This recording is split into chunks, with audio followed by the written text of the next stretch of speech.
오늘 우리에게 주시는 하나님의 말씀은 시편 136편의 말씀입니다.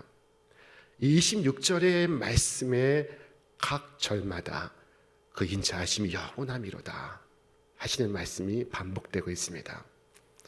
오늘 시편 136편 1절은 이렇게 시작이 됩니다. 여호와께 감사하라. 그는 선하시며 그 인자하심이 영원함이로다. 그 마지막 절은 이와 같습니다. 하늘의 하나님께 감사하라. 그 인자하심이 영원함이로다. 매 절마다 그 인자하심이 영원함이로다. 후렴처럼 반복되고 있습니다.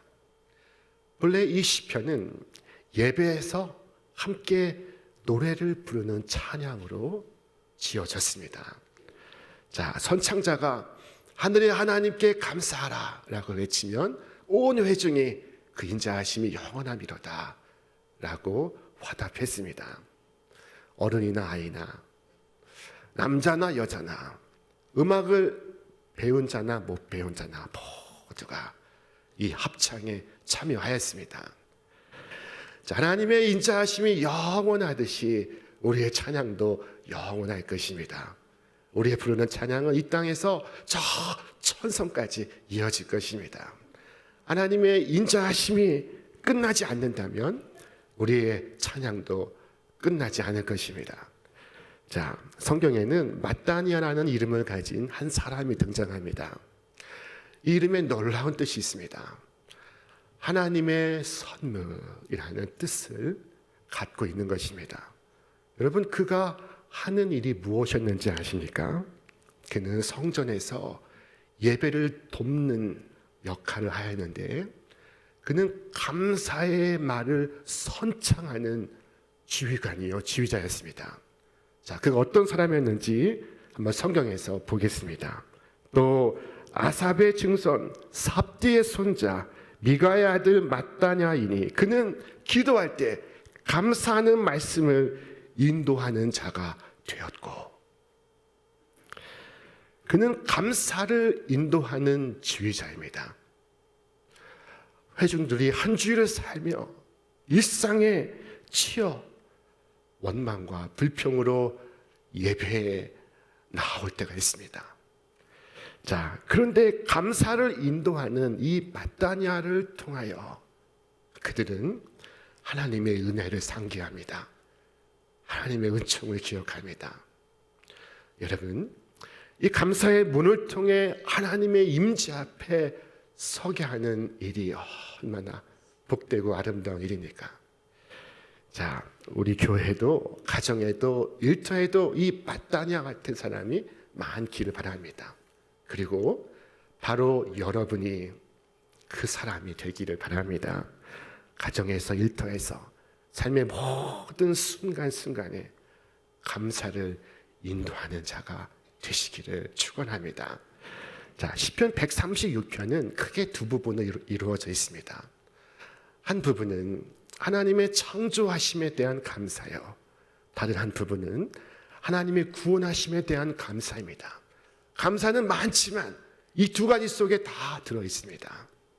먼저 하나님의 창조 속에는 하나님의 인자하심이 있습니다.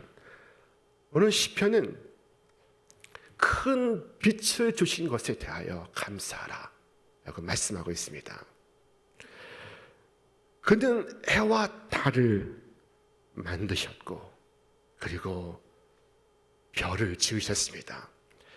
자, 만약 이 천체에 빛이 없다면 우리는 어둠 속을 살아갔을 것입니다. 이때 이 빛은 긍휼이요, 은혜요, 자비를 상징합니다. 여러분, 그 빛 아래서 살아가는 하늘과 땅과 바다의 모든 생물들의 호흡 하나하나, 맥박 하나하나는 바로 그의 자비하심에서 나온 것입니다. 하나님은 우리가 존재하고 있는 이유이며 모든 존재의 근원이십니다. 존재하는 모든 것 안에는 그의 인자하심이 있습니다. 또한 하나님의 구원하심 속에는 그의 인자하심이 있습니다. 오늘 성경은 말씀하기를 이스라엘을 그들 중에서 인도하여 내신 이에게 감사하라. 그 인자하심이 영원함이로다. 강한 손과 펴신 팔로 인도하여 내신 이에게 감사하라. 그 인자하심이 영원함이로다. 라고 노래하고 있습니다. 여호와 하나님은 그들에게 울타리가 되어 주셨으며, 그들의 원수를 물리쳐 주셨으며, 그들에게 평안을 주셨고, 그들에게 날마다 그 광야에서 먹을 음식과 마실 물을 베풀어 주셨습니다. 자, 이것은 오늘 우리에게도 마찬가지입니다. 하나님은 우리를 지금까지, 오늘 이 순간까지 인도해 주셨습니다. 우리를 인도하셔서 메마르는 광야를 통과하게 하셨습니다. 어려운 시절을 살아가는 동안 하늘의 만나가 우리의 양식이 되어 주었고, 반석에서 솟는 샘물이 우리의 음료가 되어 주었습니다. 1950년 한국 전쟁 이후에 이 땅은 폐허가 되었던 사실을 여러분 기억하십니까? 자, 그러나 지금 이 땅 구석구석에 들녘에는 황금 곡식들이 넘실대고 있습니다. 하나님의 인자하심이 어떻게 인간의 잔혹함을, 인간의 어리석음을 말끔히 씻어버리고 기억나게 하지 않게 하시는지를 보십시오. 하나님의 인자하심이 강물처럼 깊고 넓게 흐르고 있습니다. 그러므로 예언자는 말했습니다. 여호와의 인자와 긍휼이 무궁하심으로 우리가 진멸되지 아니하매니이다. 오늘날 꾀꼬리가 하나님께 불평을 늘어놓았습니다. 개구리 울음소리가 너무 시끄러워서 노래를 부를 수 없다고 꾀꼬리가 불평합니다.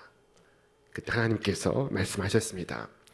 네가 노래를 부르지 않으니 개구리들의 울음소리가 더욱 크게 들려오는구나. 이 절망의 노랫소리가 아무리 크게 울려도 우리가 불러야 할 노래는 소망의 노래입니다. 우리가 소망의 노래를 부를 수 있는 이유는, 그 근거는 그 인자하심이 영원하기 때문입니다. 그 인자하심이 영원함이로다 하셨습니다. 우리는 매일같이 그 인자하심을 먹고 마시고 있습니다. 매일 매 순간 인자하심을 기대어 살고 있습니다. 그러나 그 인자하심은 줄어들지 않고 있습니다. 여러분, 대한민국은 석유가 나지 않는 나라입니다. 석유가 나지 않기 때문에 언젠가는 석유를 비축한 창고가 바닥이 나지 않을까 염려하는 분들이 있습니다. 이것은 충분히 그럴 수 있는 일입니다. 이 세계 어딘가에서 큰 전쟁이 일어나면 이 석유에 대한 수요가 막대할 것입니다. 그러나 하나님의 인자하심은, 그의 창고는 여러분이 원하는 대로 아무리 퍼올릴지라도 여러분과 여러분의 자녀와 여러분의 자녀와 자녀들이 퍼올릴지라도 그것은 마르지 않습니다. 담이 없습니다. 우리의 비참함이 아무리 크고 우리의 죄악이 아무리 클지라도 하나님의 인애와 자비는 다함이 없습니다. 그 인자하심이 영원함이로다. 또한 그 인자하심이 영원함이로다 하신 말씀 속엔 하나님의 인내가 얼마나 풍성한지를 우리에게 말씀하고 있습니다. 자, 우리의 마음은 완악해서 때로 이 죄를 당연시합니다. 죄가 죄인지를 깨닫지 못합니다. 그러나 거룩하신 하나님은 죄를 인식하시고 죄에 대하여 민감하십니다.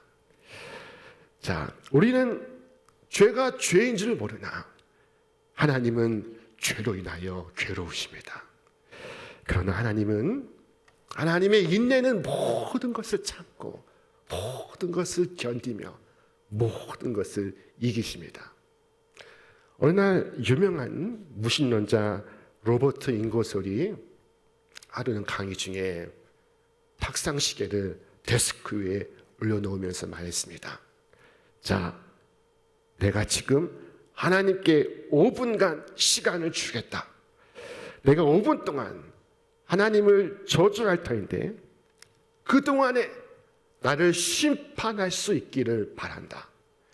내가 만약 벌을 받지 않는다면 하나님은 없거나 있어도 패배자에 불과하다. 자, 이렇게 그가 큰 소리를 쳤습니다.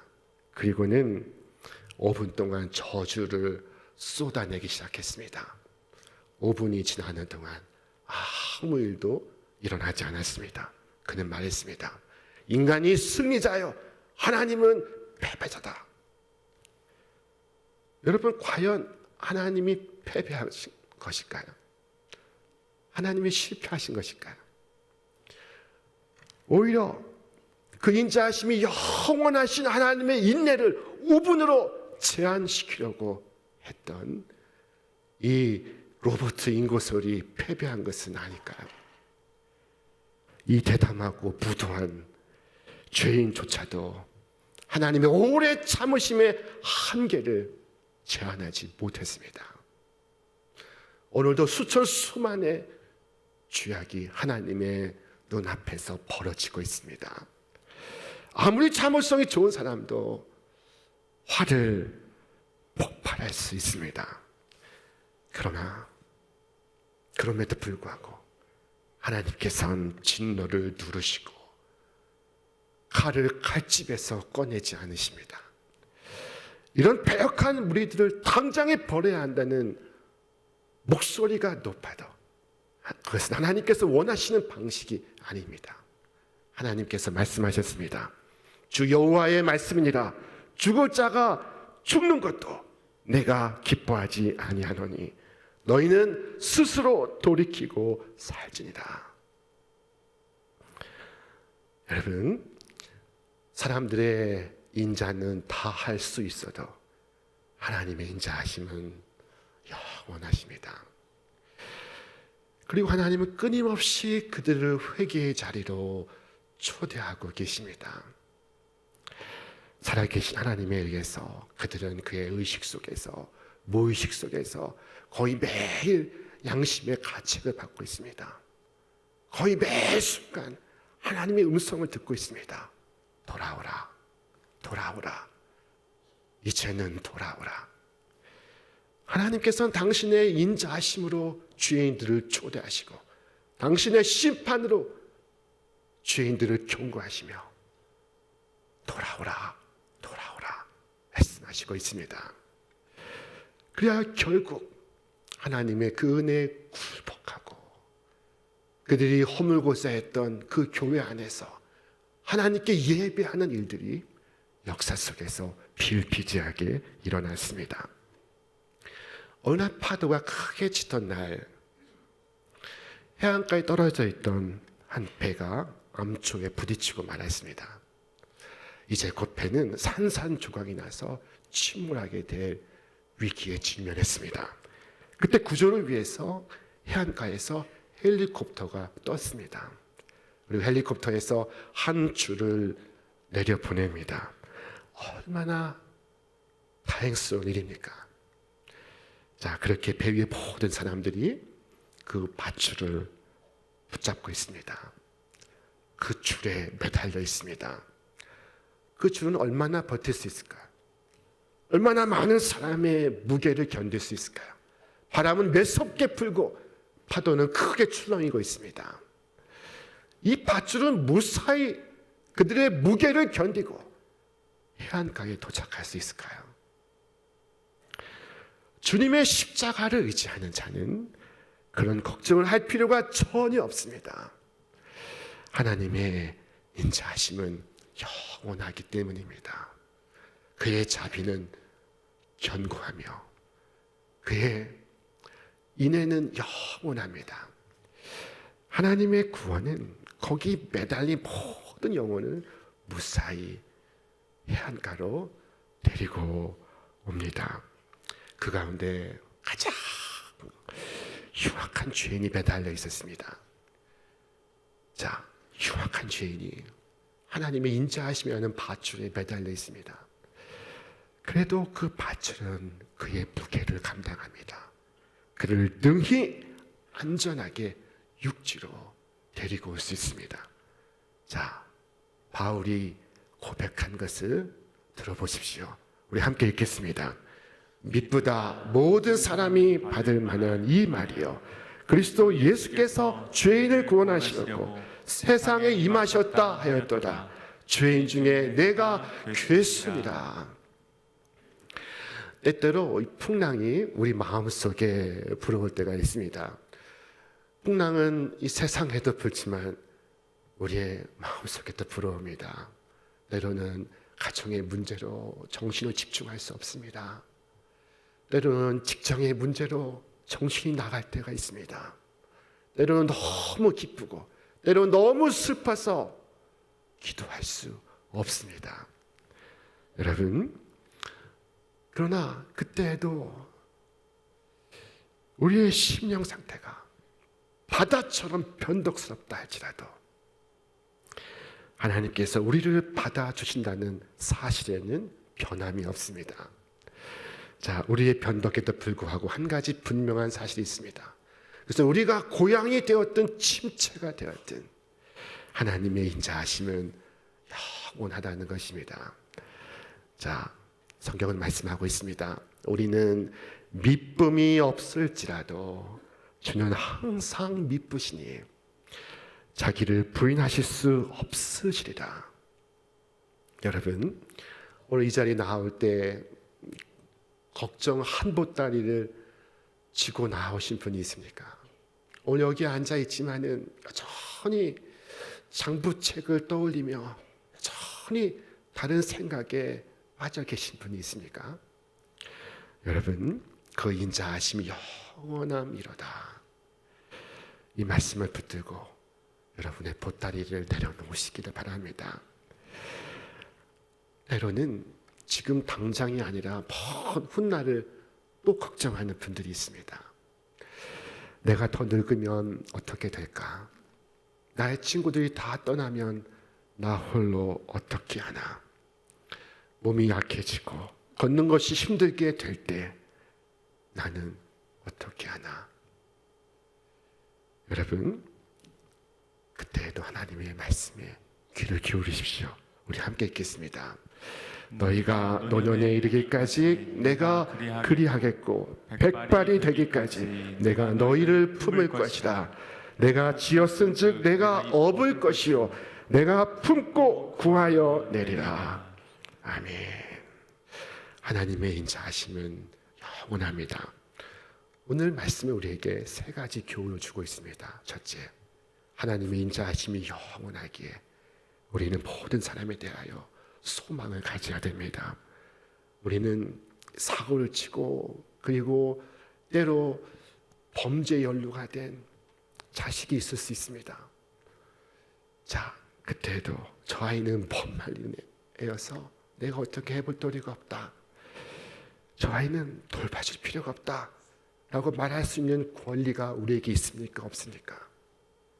우리에게는 없습니다.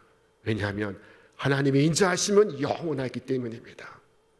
때로 마약 중독 치료를 받고서 또다시 마약 중독에 빠지는 사람이 있습니다. 저 사람은 이제 끝이다. 이제 못장 다 본 사람이다 라고 말할 수 있는 권리가 우리에게 있습니까? 없습니까? 우리에게는 없습니다. 하나님의 인자하심이 영원하기 때문입니다. 여러분, 특별히 우리의 혈육에 대하여 그렇습니다. 어머니의 사랑은 다 아는 법이 없고 아버지의 인내는 끝이 나는 법이 없습니다. 소망이 없는 자에 대하여 소망을 버리지 마시기 바랍니다. 그들에 대하여 소망을 품으시기 바랍니다. 그들을 주께로 인도하시기에 힘쓰시기를 바랍니다. 하나님의 인자하심은 영원하기 때문에 우리의 인자도 끝나지 않았습니다. 둘째로, 하나님의 인자하심이 영원하기 때문에 여러분은 여러분 자신에 대하여 소망을 가져야 됩니다. 하나님이 인자하심이 영원함이로다 하셨습니다. 여기에 좌절이 있을 수가 없고 여기에 절망이 있을 수가 없습니다. 여러분에게 소망이 없다고 말하지 마십시오. 하나님의 인자하심이 영원함이로다 말씀합니다. 절망은 죄악이요 소망은 우리의 의무입니다. 하나님의 인자하심이 영원하기 때문입니다. 아무리 절망적인 상황이어도 여러분 포기하지 마시고 주님의 은혜의 자리로 나오시기 바랍니다. 주의 인자는 끝이 나지 않습니다. 주님의 십자가 아래 여러분의 짐을 내려놓으시기를 바랍니다. 자, 셋째로 여호와의 인자하심이 영원하기 때문에 우리는 그의 기뻐하신 일에 참여할 수 있습니다. 그 인자하심이 영원함이로다 하신 말씀은 주님의 자녀들로 당신의 사역에 참여하기를 바라시는 주님의 초대장입니다. 자, 여러분을 부르시는 그 인자하신 부르심에 순종하시길 바랍니다. 그 인자하심의 선한 도구가 되시길 바랍니다. 그 인자하심의 선한 일꾼이 되시기를 바랍니다. 그 인자하심이 영원함이로다 하셨습니다. 그러므로 여러분의 사랑의 수고는 계속되어야 하며 여러분의 봉사는 계속되어야 합니다. 주님이 나라를 위하여 여러분의 수고를 계속하십시오. 지금까지 열심히 하였다면 더 열심히 하십시오. 일할 수 없는 때가 곧 다가올 것입니다. 주께서 말씀하시기를 밤이 오리니 그때는 아무도 일할 수 없느니라 하셨습니다. 여러분, 오늘 구원받은 성도는 모두 주의 선한 일을 위하여 부름을 받고 있습니다. 막달라 마리아는 눈물을 흘리며 자기를 불러주신 그 하나님의 은혜에 감사하며 그녀의 머리털로 주님의 발을 씻겼습니다. 그것은 감사에 대한 그녀의 표현이었습니다. 그녀는 향유 옥합을 깨뜨려서 예수님께 부어드렸습니다. 그것은 감사한 마음의 구체적인 표현이었습니다. 여러분의 헌신 속에서 여러분의 감사를 표현해 보시길 바랍니다. 여러분의 헌신 속에서 기쁨을 얻고 감사를 얻고 보람을 얻고 행복을 얻게 되시기 바랍니다. 자, 여호와께 감사하라. 이것은 명령입니다. 여러분, 이 명령에 대한 반응은 많지 않습니다. 이 명령에 순종하든지 순종하지 않든지 둘 중에 하나뿐입니다. 자, 여러분은 무엇을 선택하시겠습니까? 하나님의 인애와 자비에 대하여 넉넉한 충분한 감사를 드리시는 저와 여러분 되시길 바랍니다. 그리하여 시편 136편 제27절은 여러분의 고백이 되시기를 바랍니다. 주님의 인자하심이 영원히 함께 하시기를 주님의 이름으로 축원합니다. 축원합니다.